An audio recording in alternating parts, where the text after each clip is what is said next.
Pinasususpindi ng isang mambabatas ang pangongolekta ng PhilHealth contribution. Sobra naman daw kasi ang pondo ng ahensya pero baon sa utang. Nasa frontline ng balitang yan, si Marian Enriquez. Kinuwestiyon sa Kamara ang umano'y hindi maayos na paggugol ng pondo ng PhilHealth. Lumabas kasi sa pagdinig na may 68 billion pesos na net income hanggang nitong Hulyo ang PhilHealth. Meron din silang 460 billion pesos na investable funds. Sa laki ng pondo, nakapagtatakang hindi pa rin mabayad-bayaran ng ahensya ang utang nito sa mga ospital na lumobo na sa 27 bilyong piso dahil sa hindi umano'y maayos na paggastos. Suwestyon ni House Appropriations Panel Senior Vice Chair at Marikina Representative Stella Kimbo. Pwede ba munang isuspend ang pagkolekta ng PhilHealth premiums mula sa aming mga workers? Again, until such time that you show proof that you can effectively spend your funds.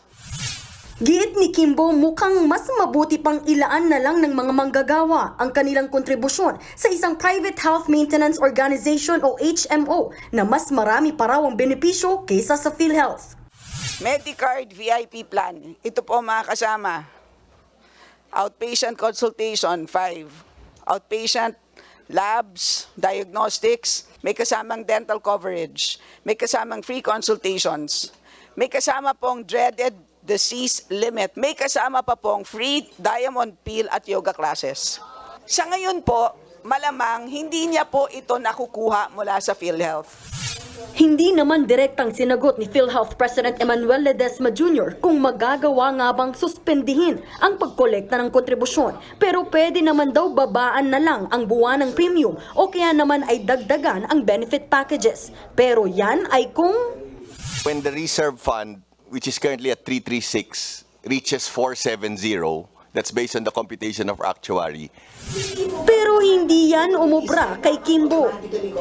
You've been promising better benefit packages since you created PhilHealth in 1995 at hanggang ngayon wala pa rin po.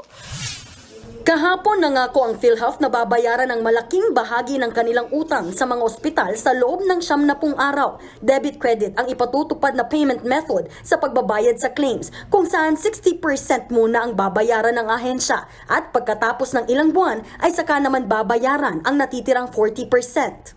Kontrarya ng Private Hospital Association of the Philippines, lalo't 3 taon na rin daw silang naghihintay na mabayaran ng PhilHealth.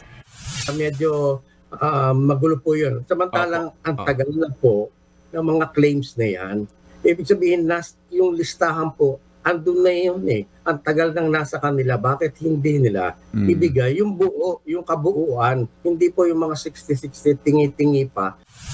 Hindi rin daw nila magalaw ang ibinayad ng PhilHealth dahil wala ring detalye o listahan kung sino-sino ang dapat bayaran.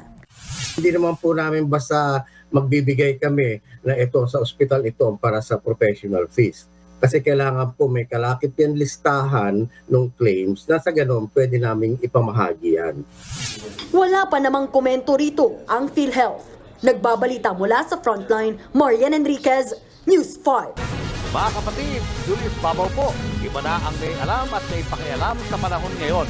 Huwag maging huli at maging una sa lahat sa balitaan. Mag-subscribe at mag-follow sa social media pages ng News 5.